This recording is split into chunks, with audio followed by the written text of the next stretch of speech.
ہاں پوچھو، تم اپنے بھائیوں سے پوچھو، بتاؤ بھائی ہمارا آخری نبی کون ہے، بتاؤ ہم پر نماز کتنی فرض ہیں، بتاؤ ہمارا دین کیا ہے۔ قیامت کے دن میں، جو قیامت کا دن ہے اس میں کس چیز کا اللہ حساب کرے گا، کس چیز کے بارے میں پوچھے گا؟ پوچھو اپنے بھائیوں سے، بہنوں سے، ماں باپ سے۔ آج اپنا آپ کو ایمان والا سمجھ کر بیٹھ گئے ہیں، جنت کا ٹھیکیدار سمجھ کر بیٹھ گئے ہیں۔ کوئی اللہ کی جنت کی تیاری نہیں ہے، کوئی جہنم سے بچنے کی فکر نہیں ہے، سب بس زندگی گزر رہی ہے، گزارے جاؤ۔ ارے زندگی سب کچھ ہے، زندگی سب کچھ نہیں ہے، زندگی تو امتحان کی جگہ ہے، امتحان کی چیز ہے۔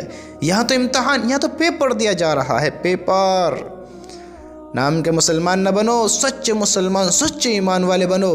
دنیا تو بنا رہو، آخرت کی بھی فکر کرو، آخرت کی فکر کرو کہ ہم مسلمان ہیں، ہمیں یہی پتہ نہیں کہ ہم پر نماز کتنی فرض ہیں، ہمیں یہی پتہ نہیں کہ ہمارا معبود ہم سے کیا چاہتا ہے، ہمارا اللہ ہم سے کیا چاہتا ہے۔ ہم مسلمان ہیں، ہمیں پتہ ہی نہیں ہے کہ ہمیں کیا کام کرنا ہے، کیا نہیں کرنا ہے، کس چیز سے بچنا ہے، کس چیز سے نہیں بچنا ہے۔ ہماری نماز زیادہ نہیں ہو رہی ہیں، حرام سے ہمیں نہیں بچا جا رہا ہے، جو حرام کام ہے، حرام چیزیں، حرام چیزوں سے ہم اپنی حفاظت نہیں کر پا رہے ہیں، اللہ کے حکم پورے نہیں کر پا رہے ہیں۔ اور دیکھو تو صحیح ہماری زندگی کیسے گزر رہی ہے، کیسی گزر رہی ہے۔ ایک اللہ کا نافرمان ہوتا ہے، ایک منافق ہوتا ہے، ایک شرک کرنے والا ہوتا ہے، اس کی زندگی میں فرق دیکھو اور اپنی زندگی میں دیکھو۔ ہمارا سارا دار و مدار ہے ہمارے ایمان پر، بس ہم نے اپنا ایمان قبول کیا، کلمہ پڑھا ہے، ہم ایمان والے ہیں، غیر نے نہیں پڑھا ہے وہ نہیں ہے ایمان والا۔ اب ہمارا یقین دیکھو، پھر یقین کیسا ہے؟ وہ نماز نہیں پڑھتا ہے، ہم نماز چھوڑے بیٹھے ہیں، وہ اس کا اللہ پر یقین نہیں ہے، ہم بھی دنیا سے یقین بنا کر بیٹھے ہیں۔ اللہ سے یقین ہوتا تو اللہ کو یاد کرتے نا، اللہ سے مانگتے نا، اللہ کی طرف آتے نا، اللہ سے یقین ہوتا تو۔ ہم تو دنیا کی طرف دوڑ رہے ہیں، دنیا کو اپنا رہے ہیں، تو ظاہر ہے دنیا سے یقین بنا ہوا۔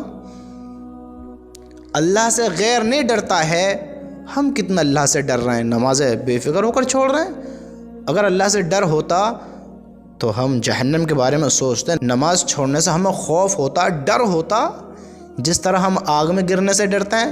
دنیا میں اگر کوئی آگ ہمارے سامنے رکھ دے، ہم اس میں دھکا دے کیسے بچیں گے؟ کوئی ہمیں کھائی میں دھکا دے کیسے بچیں گے بتاؤ؟ ہمیں اس کا خوف ہے جو ہمیں دکھائی دے رہا ہے، اس کا خوف نہیں جو اللہ کا عذاب جو سامنے آنے والا ہے، آگ جو سامنے آنے والی ہے، کھائی جو سامنے آنے والی ہے، اس کا خوف نہیں ہے۔